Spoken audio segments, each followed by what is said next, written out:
And back. And please, this is really for a discussion. So you ask the questions, you put your comments and questions on the chat, or you switch on the microphone. Of course, one at a time, otherwise it will be a mess. But let's try to do it as live as possible.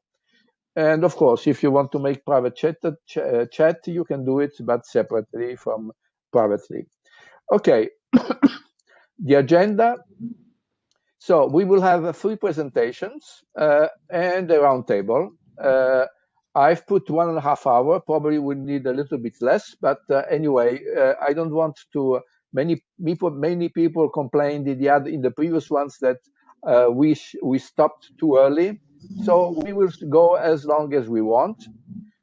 The speakers are Mr. Cerrone, Damiano Cerrone. He's from Demos Helsinki. It's a think tank, and he will say in a few words what it is.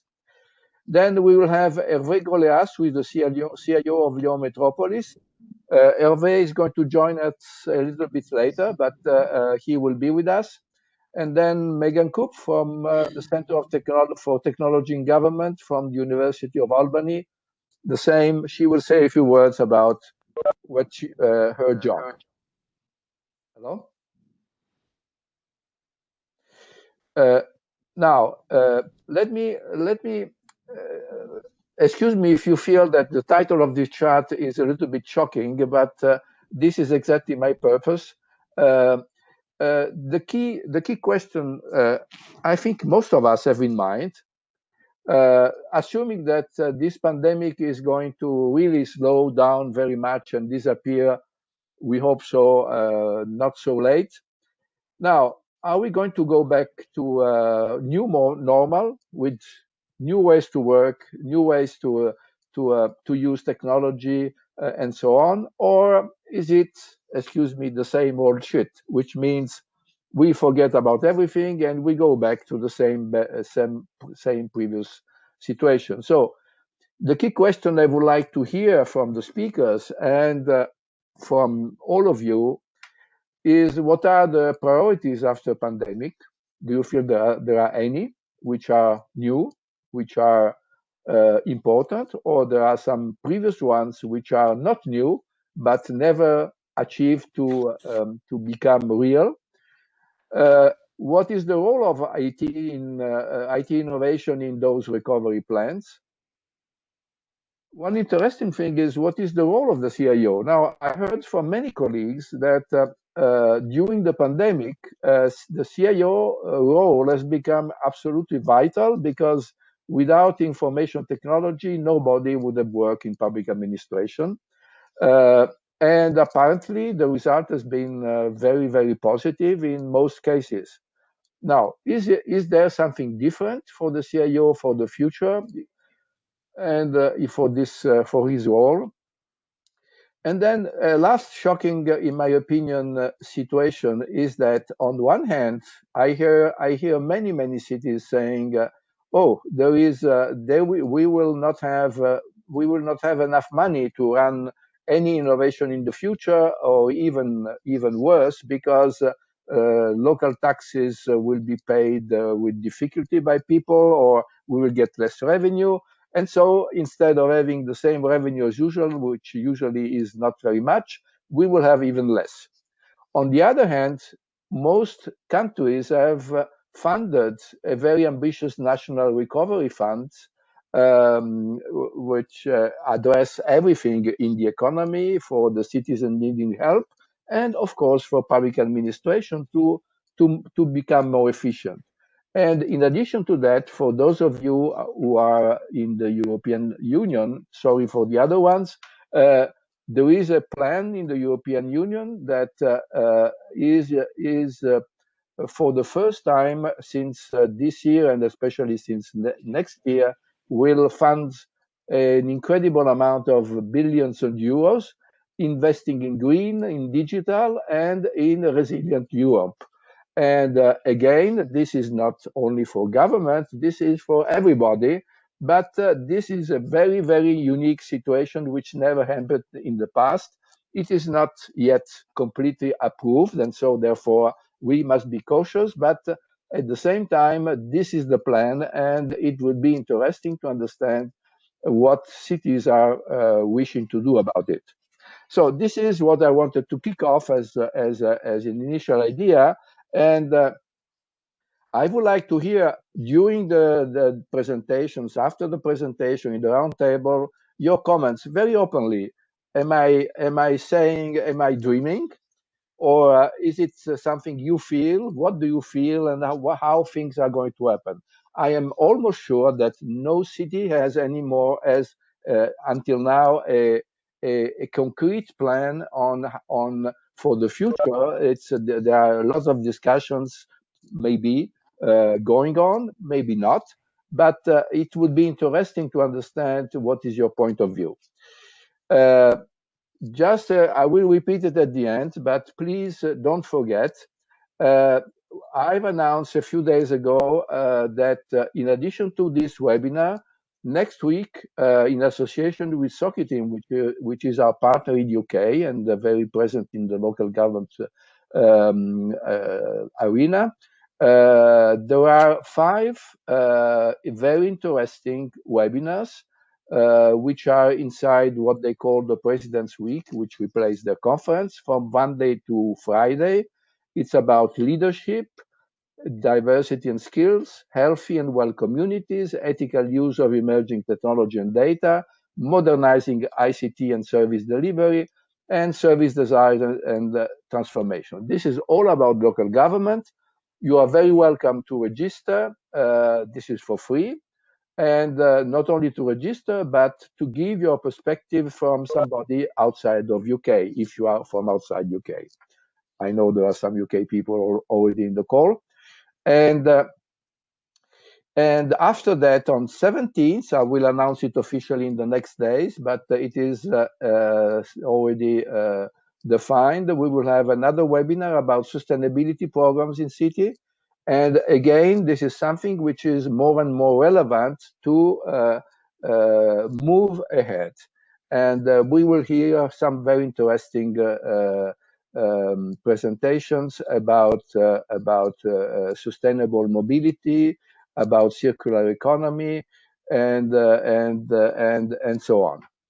And the last one, which is not yet finally decided, but it will be very beginning of July or end of June, about cybersecurity and privacy, which also have changed a lot in terms of what kind of issue they present because of the pandemic. So this is what I wanted to tell you. I will come back to that later on. And so I would like, let me check if Hervé could join. Hervé, are you connected? Yes, I'm here. Hi, everybody. Hello, Hervé. So all our speakers are here. So I would like to start with Damiano Cerone from Helsinki Demos. Damiano, if you want, you can introduce yourself, and then you have 15 minutes. But if we have questions, we will continue afterwards. But I will try to be a little bit policeman and stick to the 15 minutes. Okay, you don't mind? No, it's perfect. I like it like that. Thank you. Okay, should I start? Can you hear me? Yes, you can. Please. Okay, great. I am Damiano Cerone from Demos Helsinki. I work in the urban transformation team. Demos Helsinki is the largest independent think tank in the Nordics, and there are different themes that we develop, from digital society to sustainability and welfare. But myself, I am specialized. I'm a specialized urbanist, so I work in the urban transformation team. I've been working with cities for a bit more than 10 years. Both as an urban analyst, so as a data analyst, and also as a policy advisor. So I've been working in these kind of two fields. But today I'm talking about a bit of what I see would be a strategy to move forward after the crisis, and actually even during the crisis. I would like to start with the idea that we need to maybe change the way we think of change, Because, for instance, we have seen many crises in the past of different sorts. So not only pandemics, but also the terrorist attack in New York, 9/11. Everyone, I mean, nobody would have lived in downtown New York anymore. That was kind of the talk. Nobody wanted to live in Manhattan anymore. In Japan, after the disaster of the tsunami, living on the shoreline would be unthinkable, as much as would be unthinkable to live on the Sant Andreas Fault after all the earthquakes. But just like in Indonesia, we have more than 76 volcanoes with 1,000 eruptions recorded in history. We still keep thriving. And this is exactly because we always rethink the way we think of change. If you think of, for example, of the Dutch case, they've been also living with the sea rise all the time. But the difference is that in the Dutch case, they thought of the kind of sea level as the sort of constant threat. So instead of trying to understand what is the next thing coming, the approach is more something can always come. So we need to build a system that can help us in any circumstance. And that's why I would like to bring here the point that we always think about resilience in these kind of situations, but the original definitions of resilience, which maybe we don't really use it today anymore, but the original definitions of resilience is the ability for a system to recover from an unprecedented event, restoring the original state. And that's exactly what we don't want to do with cities. We don't want that after COVID, we reestablish the same system, the same design principles that we had before COVID. We want to have a new city. And to do that, we need to bounce to the future, not to the past. So we need reimagination, which means actually something a bit different than resilience. It means to have a system of ideas, actions, and plans that can help us solve current, but also unprecedented events that might come in the future. So it's about building a system, not building a reactionary measure. And we often say that we are living in unprecedented times, but actually we had at least 2 of those large pandemics every century, and it's not even the biggest. So we are living in precedent time. We have seen this before. And every time we had a crisis, whether it was because of a pandemic or whether because it was a financial crisis, we always built a new city afterwards. This is a quite simplistic and general reading, but it helps us to think about it because cities have been shaped after those crises, thanks also to the financial relief measures that occurred after the crisis. So if there is a earthquake, then the financial measures comes in, and those finances are used to build something new. And this is going to be the case for COVID as well. The city has not been destroyed by the virus, but the design principles are. So with the upcoming relief measures, we need to make sure that cities are in the right positions to use those financial aid to design cities with a new concept in mind. This happened in the past. We had the Garden City, which indeed the concept was raised after the panic of the 1800s and the Long Depression. Then we had the Futurama, that was kind of the response to the World War II. The modern city after the Great Depression as well, and the information city after the oil crisis. And the most recent one was the smart city, which clearly came and was also supported with the financial aid that came from the 2008 financial crisis. So this is just to put it kind of in a scale that now we are going to live the 7th transformation. We don't have a name yet. Surely it's not a smart city. It's going to be something new. And now is the time to think about it. How to think about it? Well, right now we are thinking in 3 aspects. The first one is reimagination. So it means that whatever is the situation that we find ourselves in, either if COVID is here to stay or not, we need to reimagine how we live in our cities. Then the second step, it's experimentation.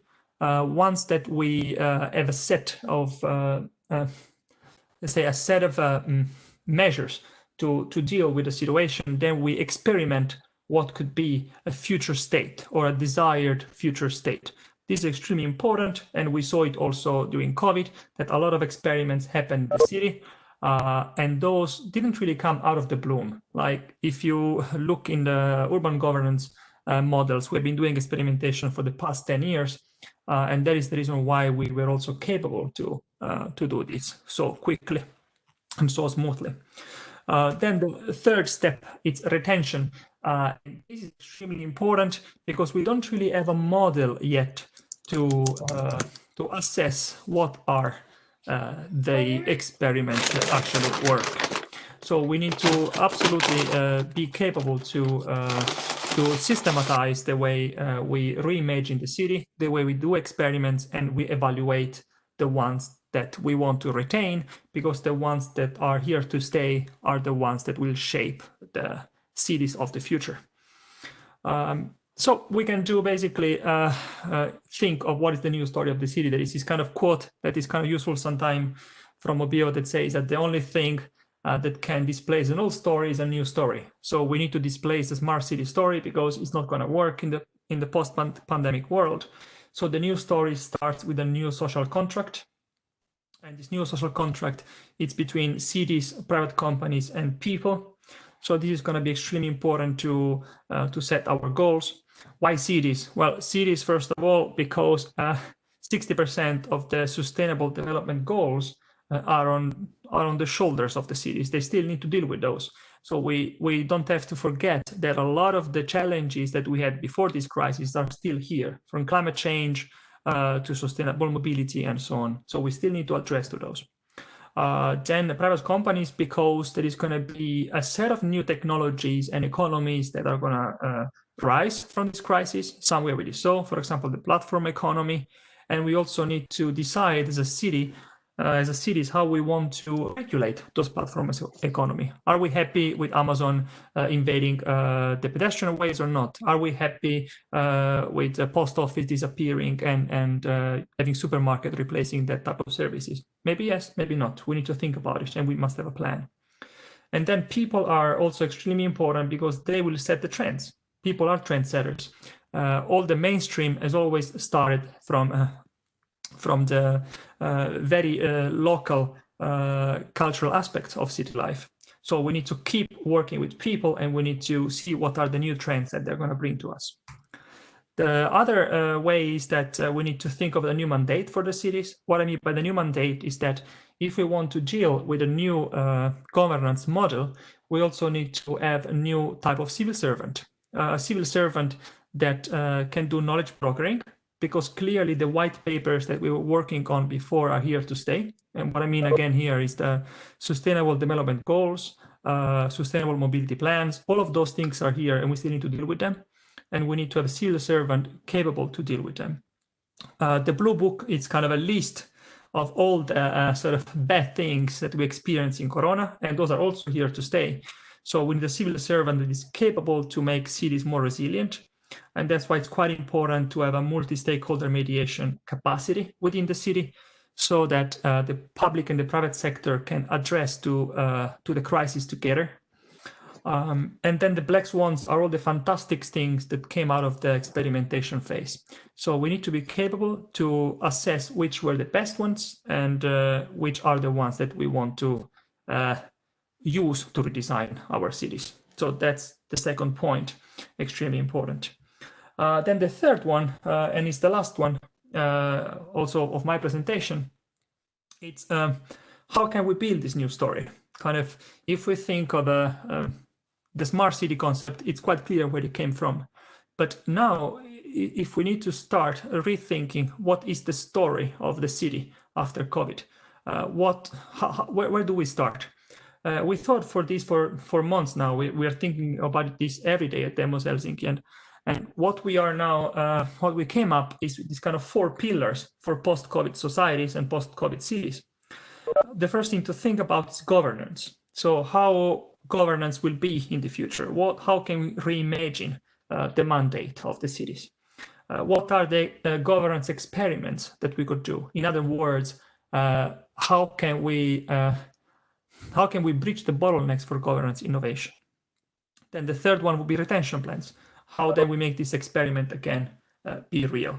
One of the things we are working on is the concept of people's first, which means experimenting on having people being part of the mandate. The second one is transmobility, and it touches the transportation system. What it means that after COVID, it is most likely that we are going to have the information technologies and transportation technologies fusing together. If once before communication was more related to the square, to the plaza, and to the streets, communication in the future is going to be more related to movement or no movement. Because when we think about mobility, we always imagine a fast-moving train or a fast-moving flow of cars. But mobility can also mean immobility, which is what we experienced with COVID. So we believe that communication is going to move more and more from the streets and squares to the transportation platforms. Then the third one is the retrofit of the built environment, which means that through the COVID, what we really saw is that a lot of the spaces in the city were either underused or not used in the most efficient way.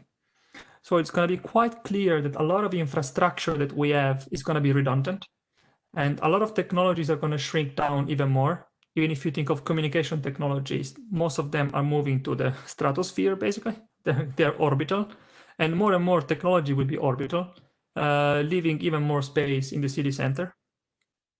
As much as cars, they're clearly going to leave the city centers even more. So we need to reimagine the built environment. We need to make new experiments to understand what to do next. And we need to have a methodology to understand what of those experiments will be retained.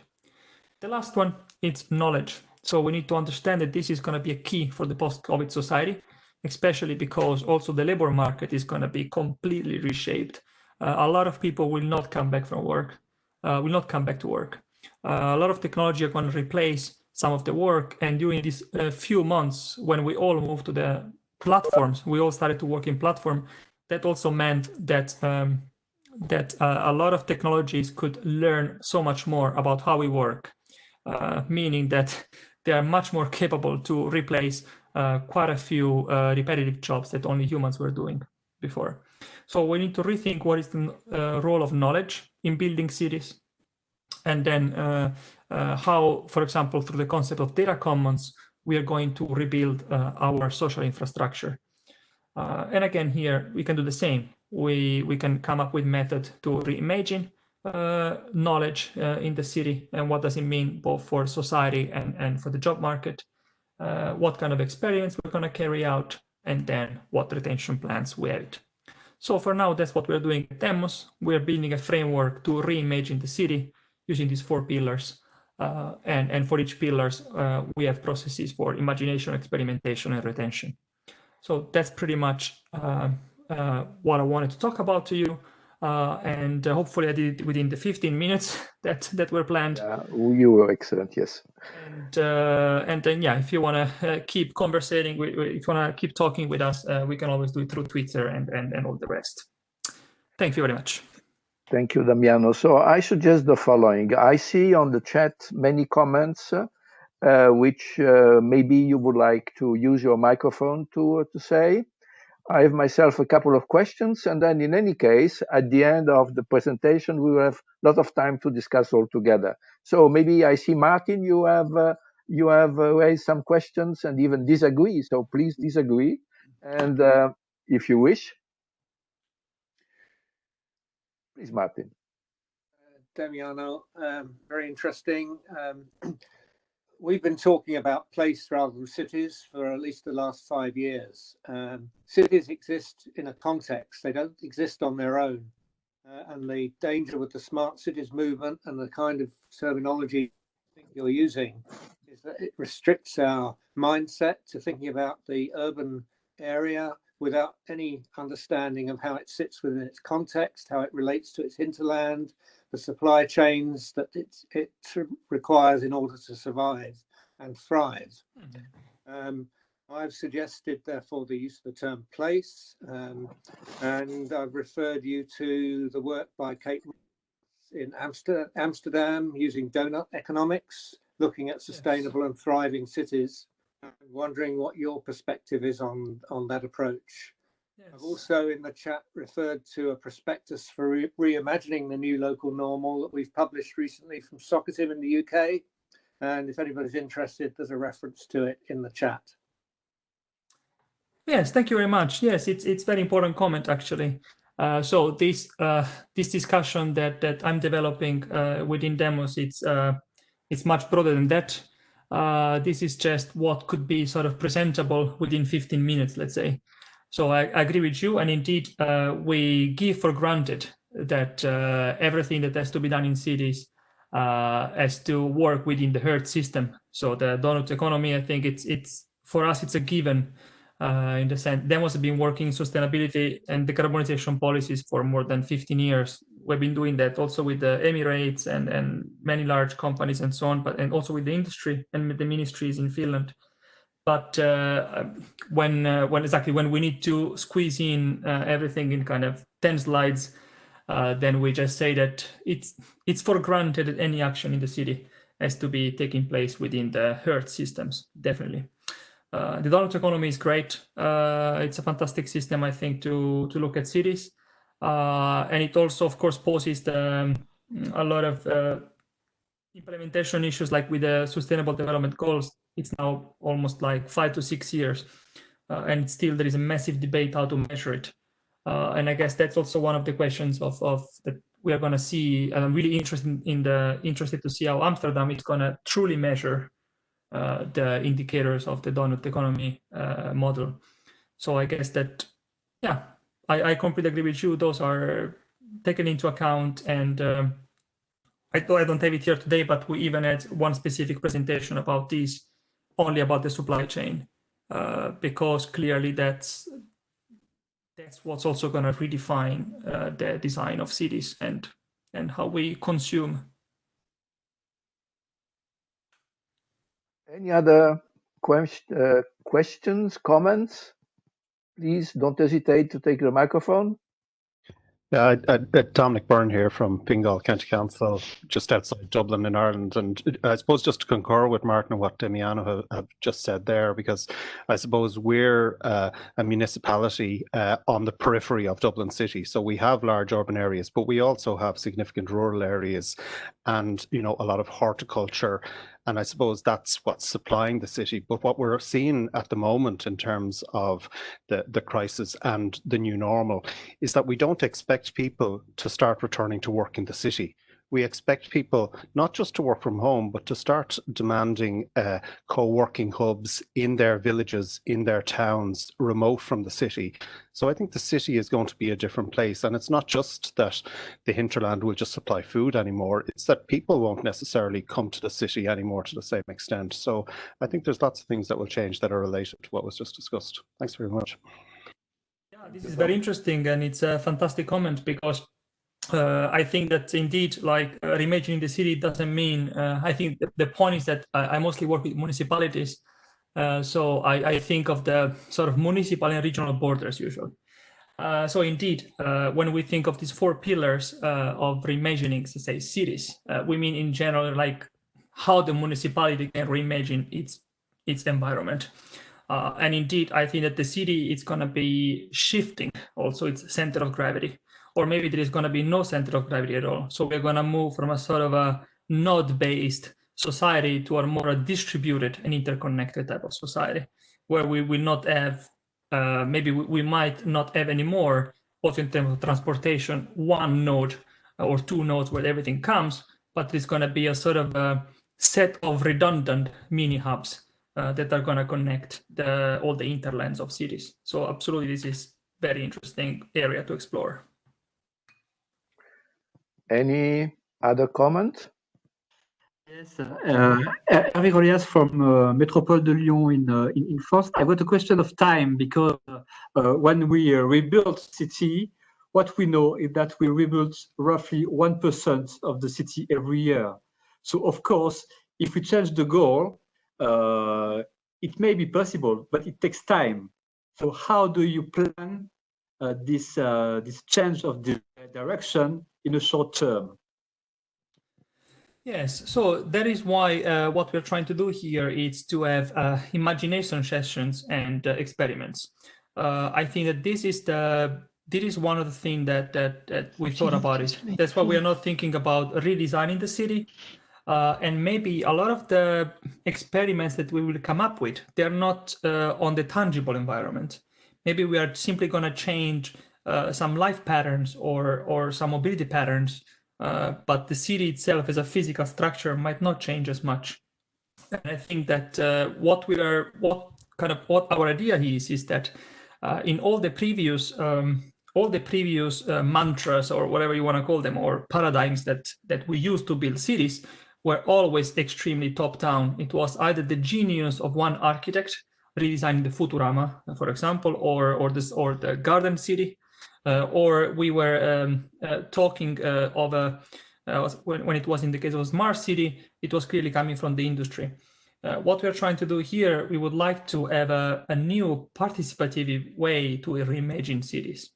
And by that, I meant social reimagination, which means that we would try to implement processes where, instead of getting Garden City or Smart City coming up from the top, we are trying to understand what are the experiments that we can do with the population of the neighborhoods today.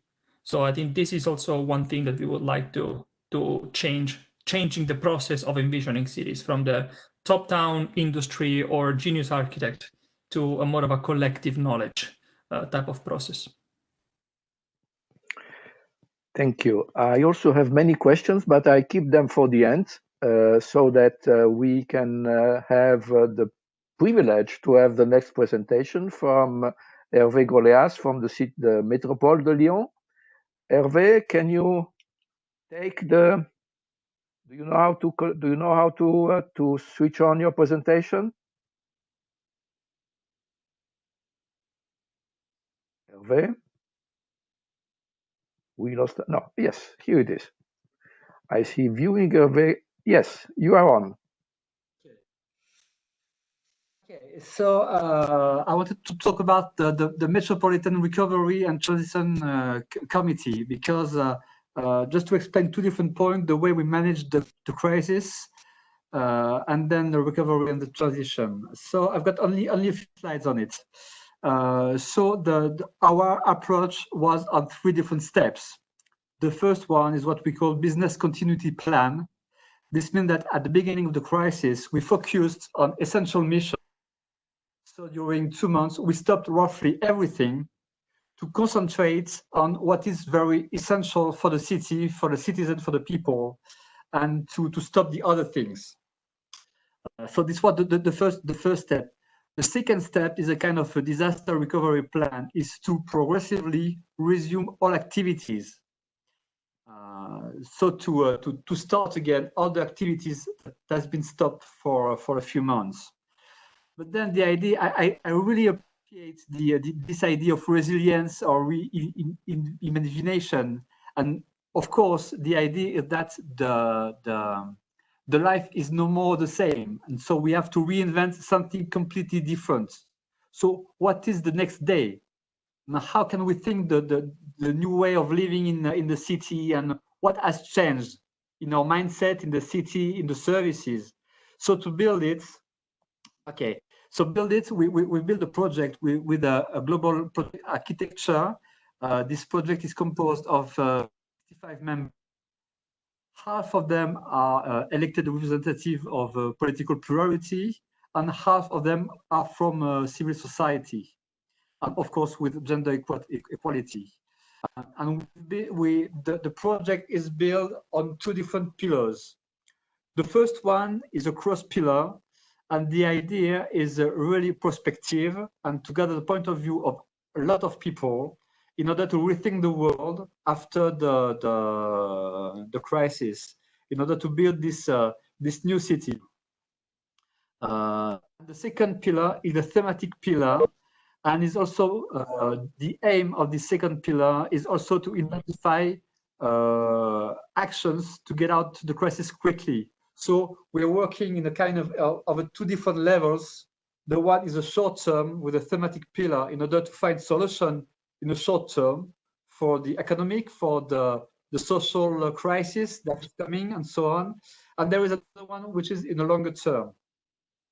But so this is the idea, but it's done in a quite an old-fashioned way, because the way it is done is with a hearing of qualified people, and the digital and the way it could have been built is not used here.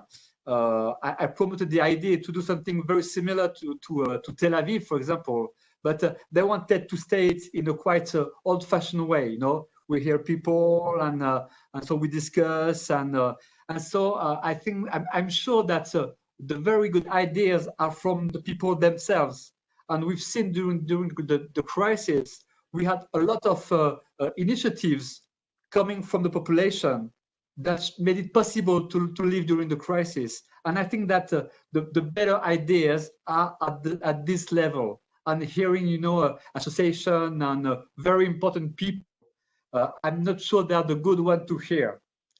And the only place for the digital is a citizen and participative digital platform, but it's really on the second step.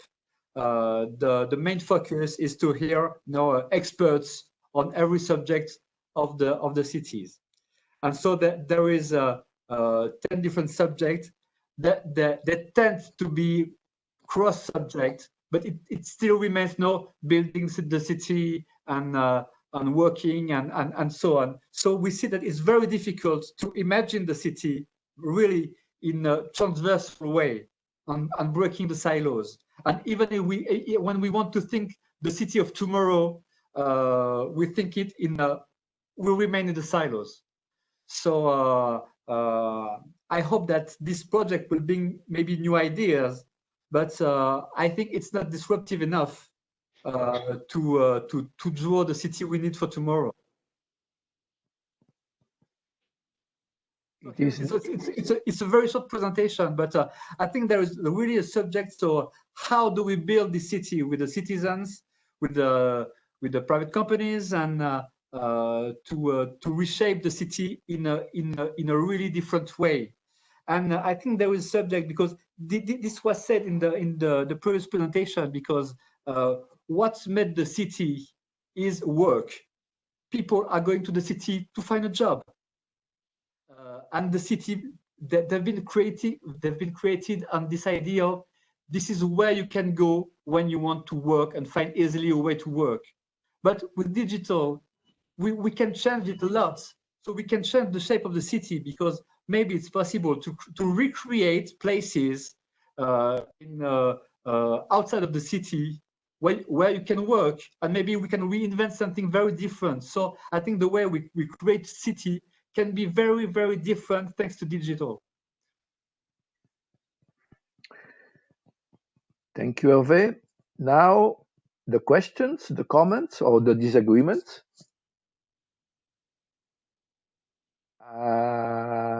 Not coming. I will make the tough questions. Hervé, so yes, you mentioned somehow below within the lines that you feel that this is a very interesting project and ambitious project. At the same time, you don't feel it's what would you have done more innovative on it? What would you push cities to do further? Because in reality, when you talk about the value of digitalization, what would you expect from it?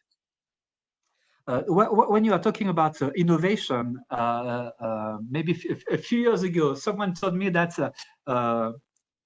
innovation is not very important. What is really important is innovative people. Because where is innovative people, you will find innovation. And so I think the best way is to collect people that are innovative.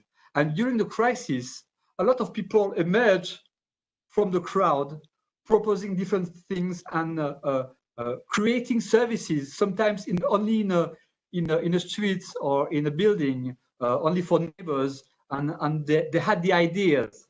And I think that these people are very precious because they've got the ability to think outside of the box.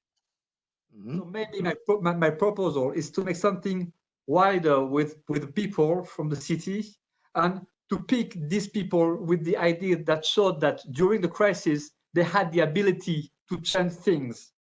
And because they've got this ability to change in the short term, in the crisis term, maybe they can bring new ideas in the longer term.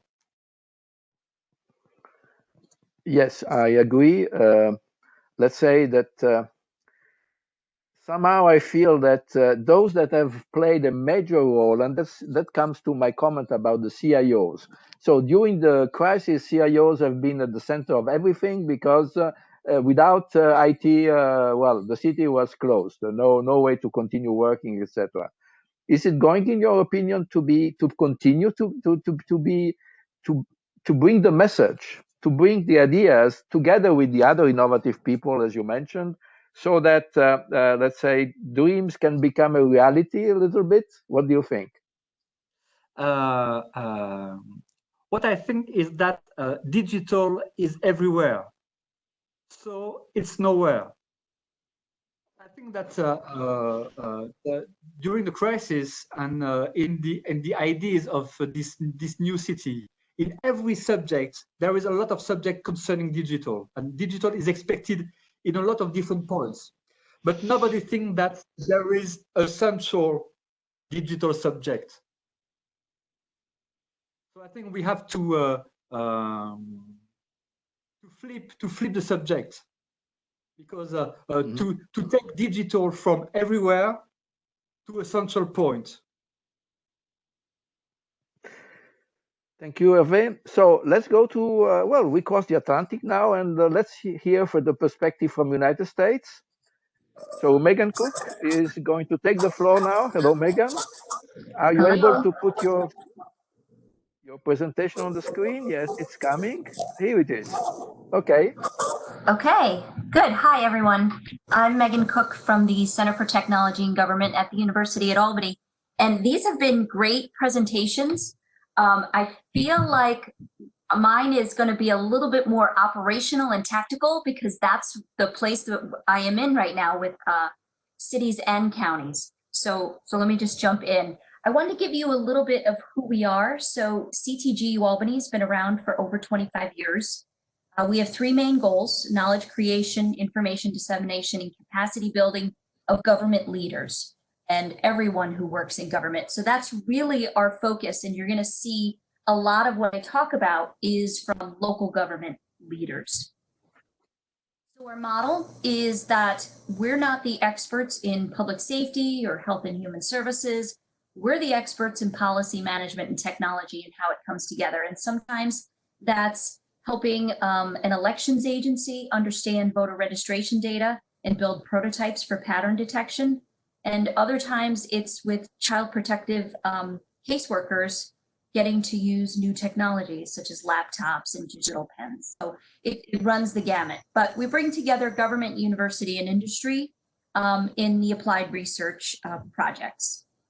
So these are just some of the icons, some of the logos from some of our partners.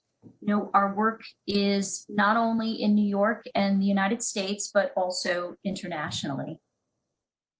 And since we're an academic institution, our job is to take what we learn and develop the best curriculum. And so the Information and Technology Management program at the University at Albany was ranked number 4 in the nation. So we do a lot of experiential learning and having the students work in cities and counties so they can apply what they've learned.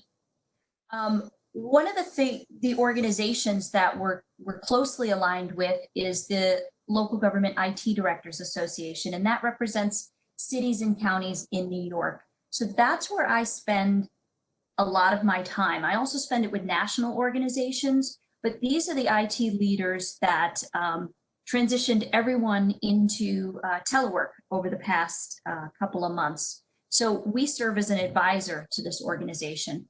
Also to the CIOs from the cities in New York State. Now, not every city has a CIO or even an IT director. And so the ones that do meet regularly at CTG, and we serve as an advisor for different types of conversations with them. There's also a national organization called the Metropolitan Information Exchange. That is an organization of city and county CIOs, only 64 of them. And we do work with them on these larger topics that you're talking about, more big thinking about transportation planning, health and human services, recruiting and retaining talent. So a lot of these larger pictures. But I just want to talk a little bit about what we've learned and what we're hearing on the ground, not only responding to the crisis, but in this transition. And so one of the things that early on I did was I sat with IT directors all over just to say, what's going on? How is it going? What is the hardest thing? And I heard everything from, so last week I went out and took my own credit card and bought all of this IT and got everyone up and running, to we learned that we can't use our normal procurement rules because we were unable to secure technologies and they were gone every time we went back. So a lot of what we learned was right in the middle, and people said, here's our dynamic. We have to be closed, but we have to be open. And not every local government, especially the small to medium-sized ones, and when I say small to medium-sized, I mean, typically I mean really small, probably under 100,000 in both, if you were talking about a county or a city. In the US, when I ask people what they mean by a medium-sized city, they typically tell me, they refer to the US Department of Transportation's challenge that they had a few years ago, where they identified any city under 250,000 as small. So I always like to talk about, what do you mean by small? What do we mean by small? So those are the ones that I typically work with, not the San Franciscos, New York Cities. They have a whole cadre of people who can help move them. So when you're small and you have to be closed but open, there are some significant challenges to that. So one of the things that I typically do in my job is I work with a lot of state and federal agencies to talk about the complexity of city and county government. Because when the funding is coming down, there's an idea, well, we're going to use this funding for this system. I mean, this is true in elections. So in the United States in elections, there's a lot of federal funding that comes down, but it can only be used to secure elections. Well, in a county, that's embedded in the entire infrastructure. So just put this diagram together to after I sat down with city leaders, you know, for so many years, and we've been working in this space for about 25 years, and said, these are all of the functions that you're carrying out for all of these departments. You know, it's highly simplified. It's also looking at the city-county data exchange and the city-county information systems that are shared, and the city-state data exchange and the systems that are shared. So typically, so when I thought about the pandemic and how cities are moving out, what we did a lot was talk about the essential and non-essential departments and where they fell. And then also went through these functions and said, what are the things that you were able to pay attention to over the past 3 months?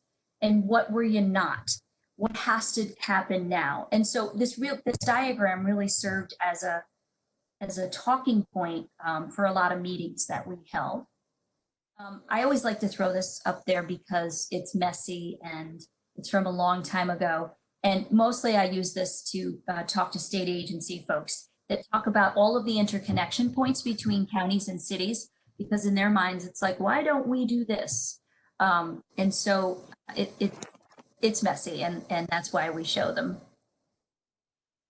So these are the 7 areas that we have found emerged as the discussion and the changes in responding to the crisis. And I really feel like they're going to be the focus areas as we move into the transition.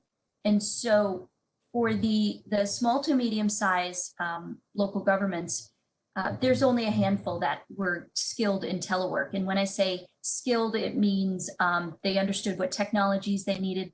They knew how to get people up and running at home. They had a help desk that could be that could serve people, at home. Very small amount of them. With that said, they all did it in a matter of, I think the longest one took 4 days to move.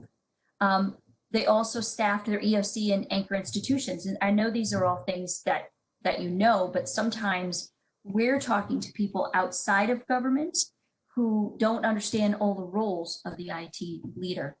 The virtual public meetings, this took a little bit longer.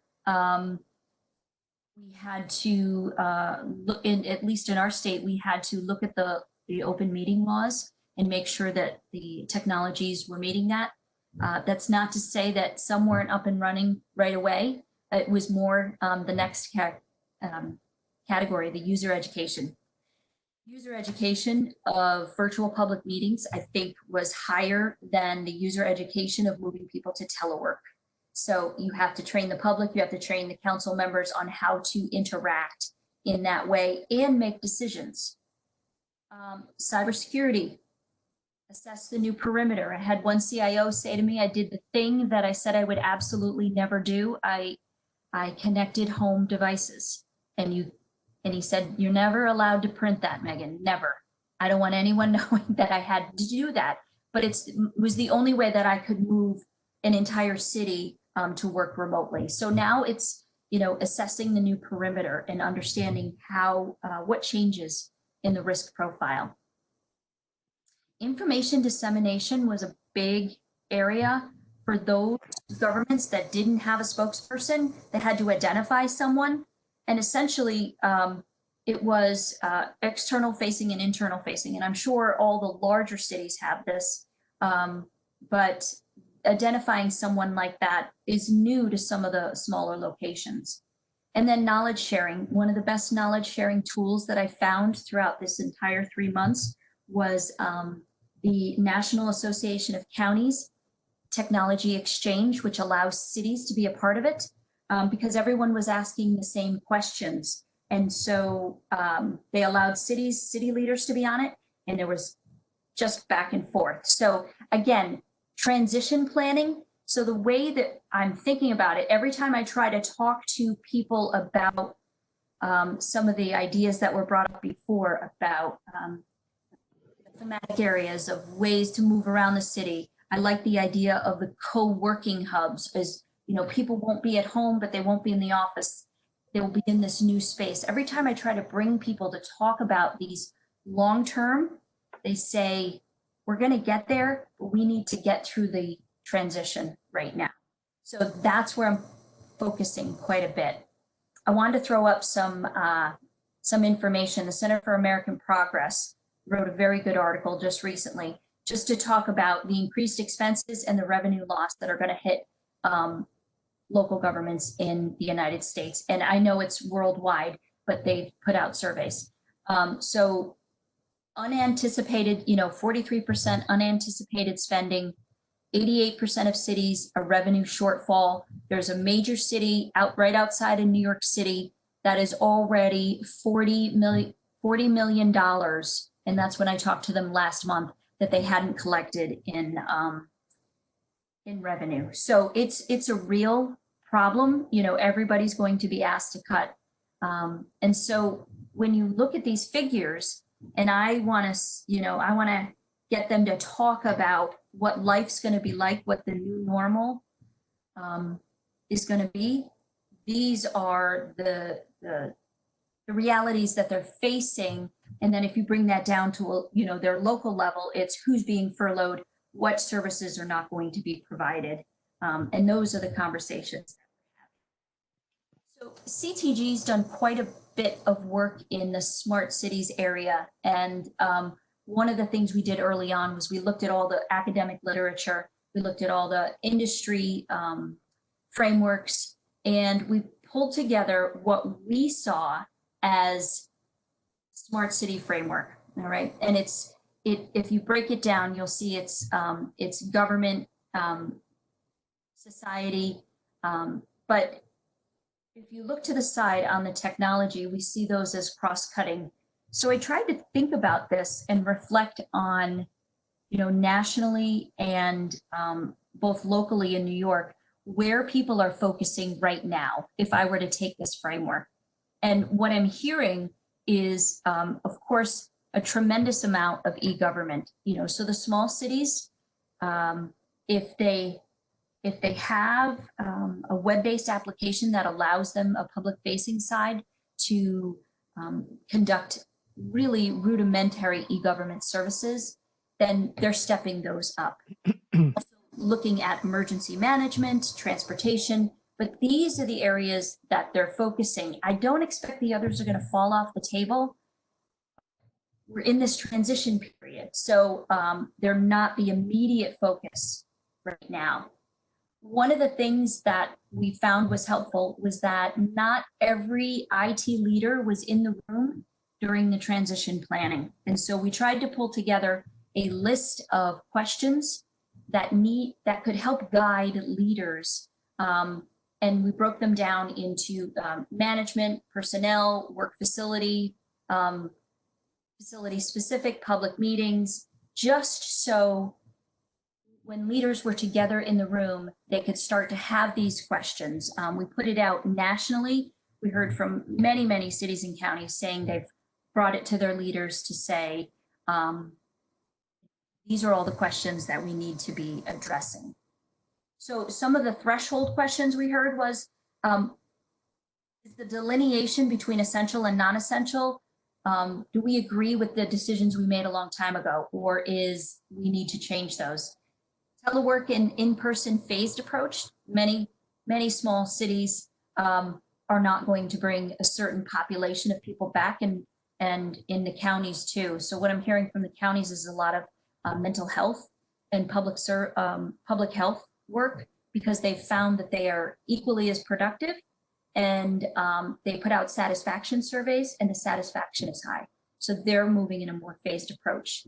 The building and facility modifications, I'm hearing there's going to be a virtual public meetings, as well as court administration. One of the things that I've heard a couple of CIOs say is that they've been asked to take their courtroom, and now it's going to be a hybrid. And since the jury cannot be together, sitting together, they're going to use the whole gallery so they can socially distance everyone, and anyone that wants to watch the court proceeding will do so virtually. So it's very tactical and operational things in moving through these transition, but these are the areas that they're focusing on. So I know I'm over, but lessons that I've heard people say: emergency operations ran the crisis.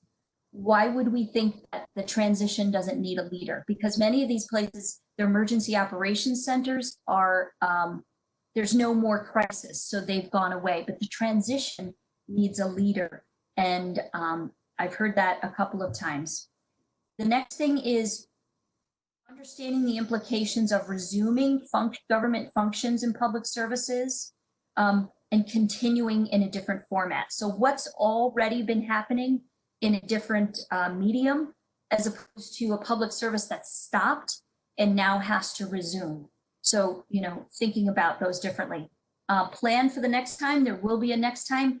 What have we learned from this? Don't put your debrief off for, months and months. Lots of small cities are having them now.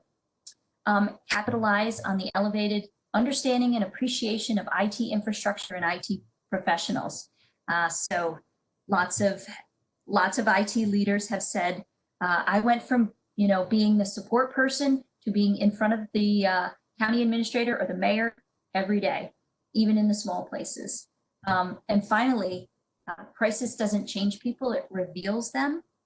I have lots of people in different positions, both administrative and IT, who said, I understand who my team is now, because I got to see what happened when we lived through the crisis. And those are my people, whether they're IT people or not, who understand how to work together, how to share information. And so what we're going to do is those team of people are going to be my transition and forward thinking. So Thank you for letting me go a couple of minutes over time. I hope it wasn't too operational or tactical for everyone, but really just wanted to share what we're learning here in the US. Many thanks, Megan. This was really good to see from the visionary to the very practical way what are things happening and what should happen. Now, I see in the chat a lot of Franco-English discussions. If you want to raise it for everybody, it would be good. I see Jeff, Martin, Hervé, and others discussing. So you are welcome to raise your microphone and share it with us if you wish. Good afternoon, everybody. Can you hear me? Yes. Who is that? This is Jeff. Hello, Jeff. Yeah, just one of the points Megan made there about the pace of change during emergency response.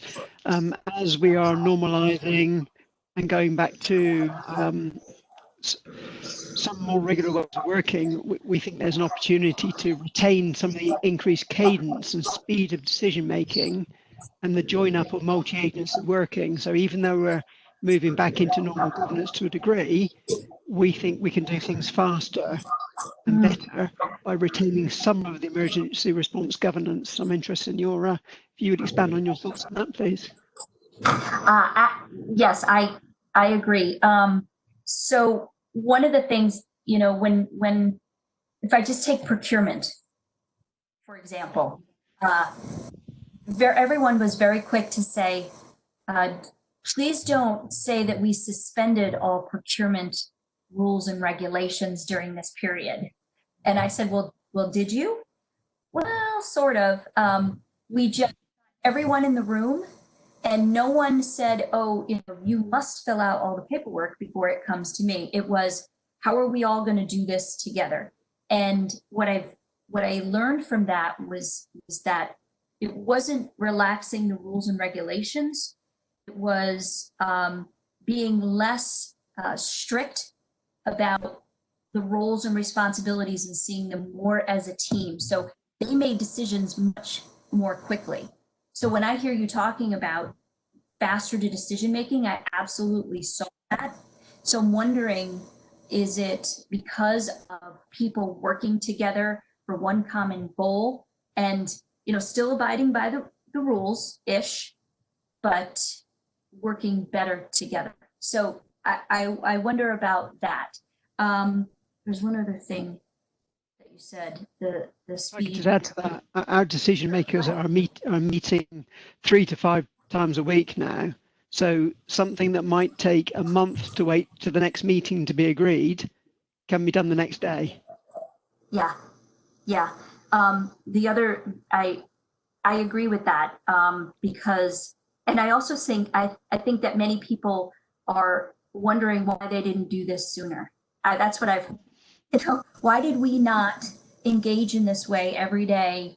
But the other part was around the public health. And so we have state systems and county systems, and all the counties have a different public health system that they use, but we have our state's communicable disease.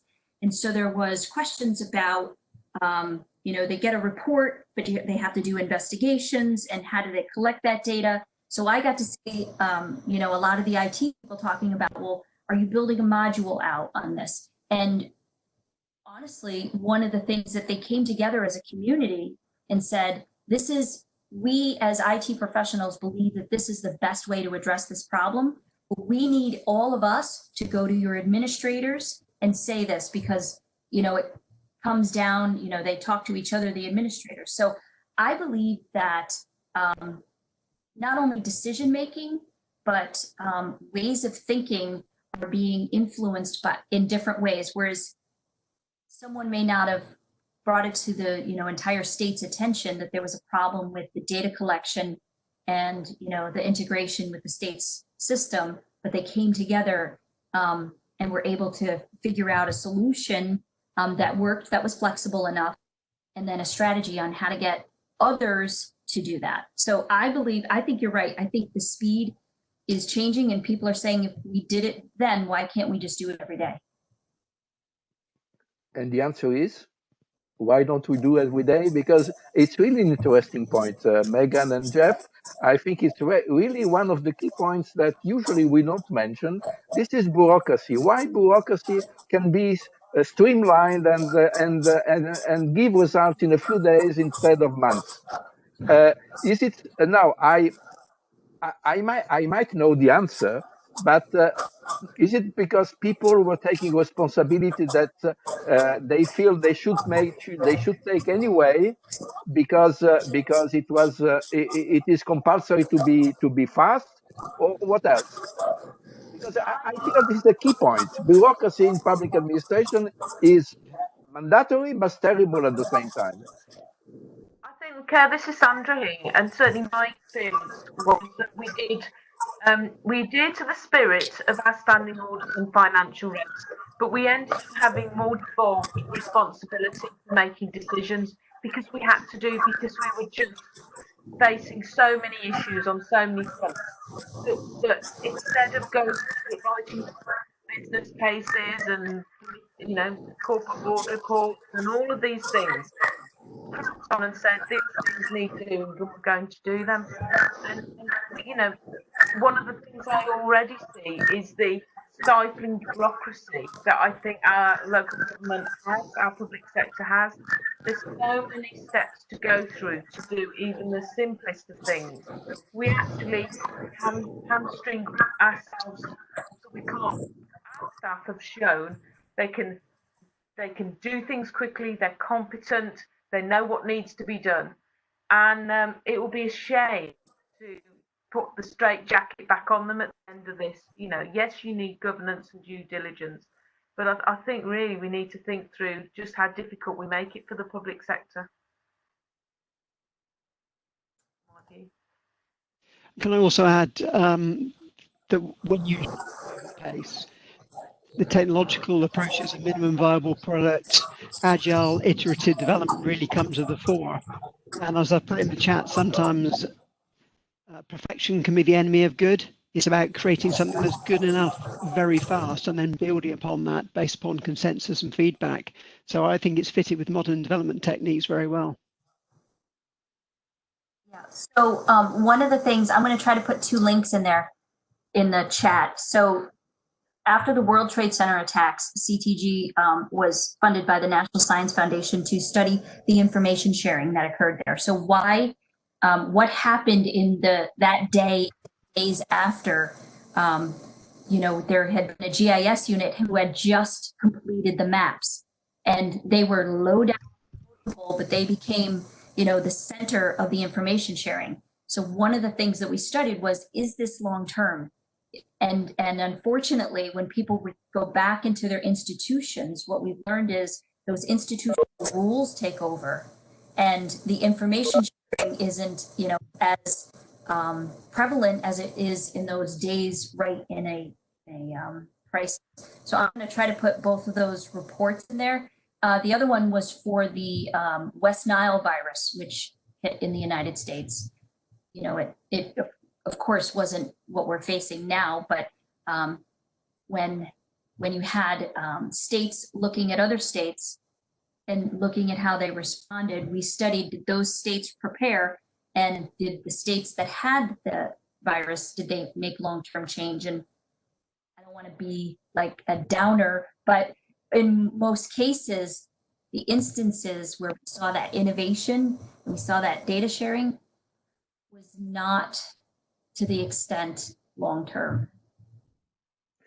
Yeah, it takes a lot of work to keep that after everybody goes back to their normal. I like the first slide where we talked about, nobody wanted to live in New York City after 9/11, and then nobody wanted to live in Japan. And here we are, and everyone is back because, we lose the idea, the memory of what the crisis was.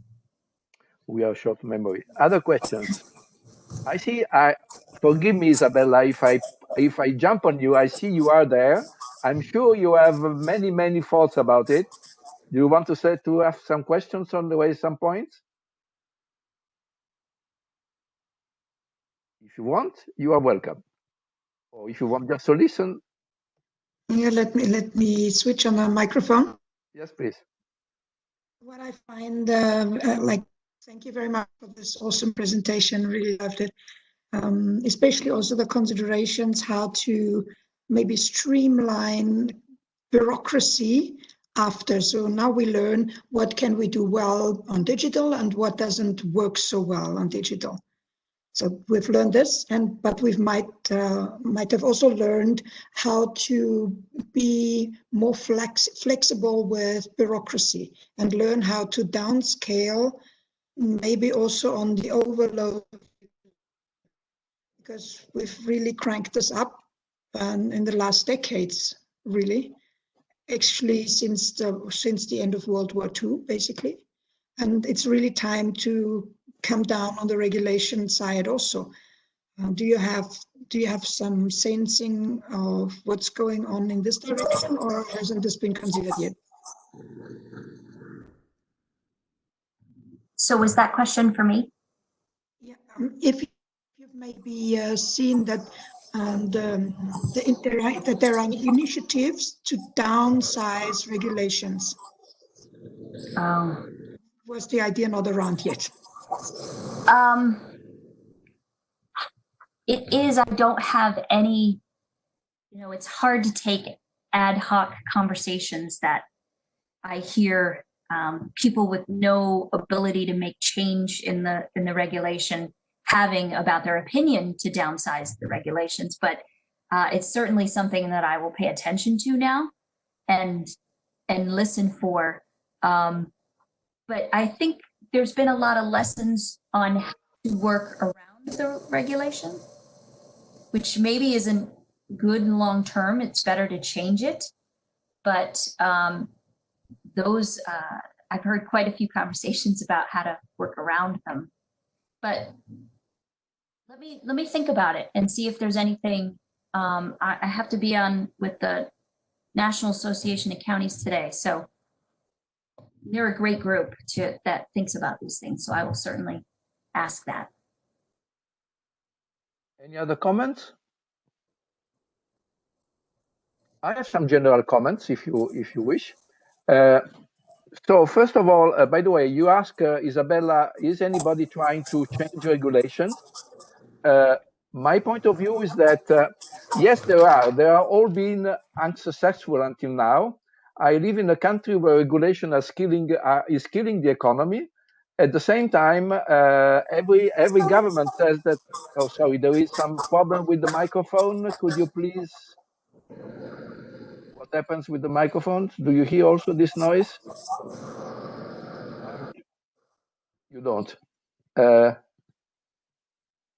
Okay, I try to mute somebody. Okay, I mute everybody. So mute.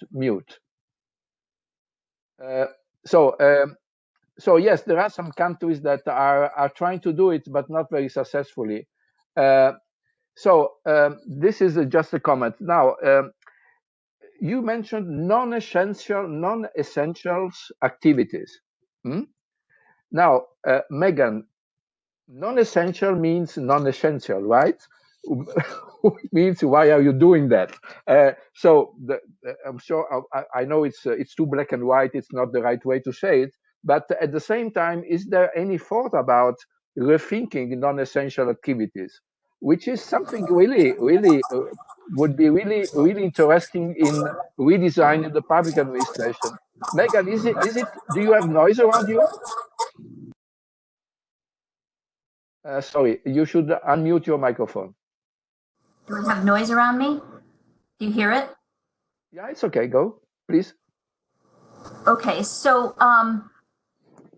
I could not find a consistent definition of essential and non-essential in a majority of the places that I talked to. So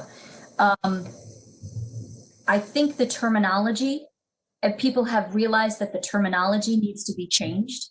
So there are essential functions that do not require you to be within a government facility to carry out those essential functions. So people who were deemed non-essential but worked from home and then were relied on every day I said, why aren't they characterized as essential? So one of the things, after we asked that question, one of the counties came back to me and said, it's not so much what essential and non-essential, it's what we're calling them, because they're essential, but they're not essential to be here. And so that's some of the language that we're using, because when people get essential and you're sent home, but you're still working 14, 15 hours a day, why am I not deemed essential? So we're having discussions over that terminology, because the terminology is tied to so many other things within the city and the county. So that's some of the conversations that we've had. And then there's also essential and non-essential. What were we able to deliver with all those non-essential employees not working? And I would say that those are the discussions that are around the furloughs and the cuts that are happening. Thank you. If there is nobody else wishing to, I have another question, not for you, Megan, sorry, for Damiano. Are you still there, Damiano? Damiano, are you still in? Yes, I'm here. Can you hear me? Okay, you mentioned 3 examples of cities that you believe are somehow leading the transformation path. One was if I remember well, Amsterdam, you mentioned. The other one in your chart were Paris and Milano. What are they doing special there that might be useful for others? Yeah, I think it's going to be very interesting to see exactly how the experimentation goes on. But I think that what they did especially there is that they have restructured quickly their governance system in the inside. So they appointed chief officers for different new roles that were not there before. And I think that this is what has boosted the process, because they clearly have given responsibilities and tasks and accountability to different offices within the city. I think this was the most important thing. It's kind of having new tasks, and so having new figures in the city that are accountable for those tasks. And that's why I think that they were capable to do a lot of experiments. And now why I'm interested into those cities, because it will be very interesting to understand those experiments that are retained, how they're going to affect the reshaping of the city. So it's going to be very, very interesting.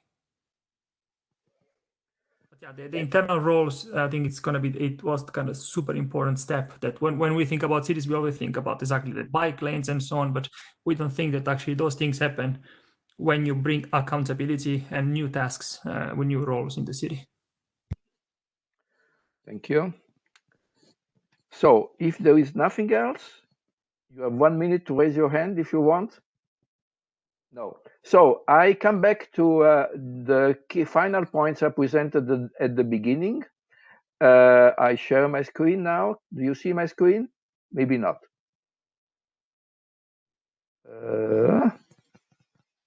Share. Okay. Screen. Okay, here I am. So what I wanted to say now is the following. I think we have got, and I thank you very much. It was a really exciting discussion, very different point of views and different perspective of everything. So I know you like it very much, but I will bother you again by sending you a survey, and please do answer to the survey. We really like to listen from what you think about what we are doing. And what I wanted to say is that in a previous chart, I presented our plan for the next period. It's coming now. This one, no, this one. So for the Soccer Team Presidents Week, I insist it will be very interesting. We start next Monday. You can register. It's for free. There are different topics, as you can see, one per day. I will send you with the final message a link to register.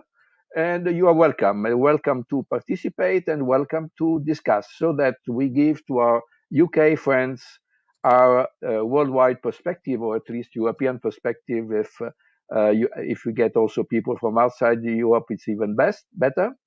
And I remind you about the sustainability programs webinar on the 17th. Please put it on your agenda. You will be welcome. And then later on, we will talk about cybersecurity and privacy. So this is to end this discussion. I thank you very much.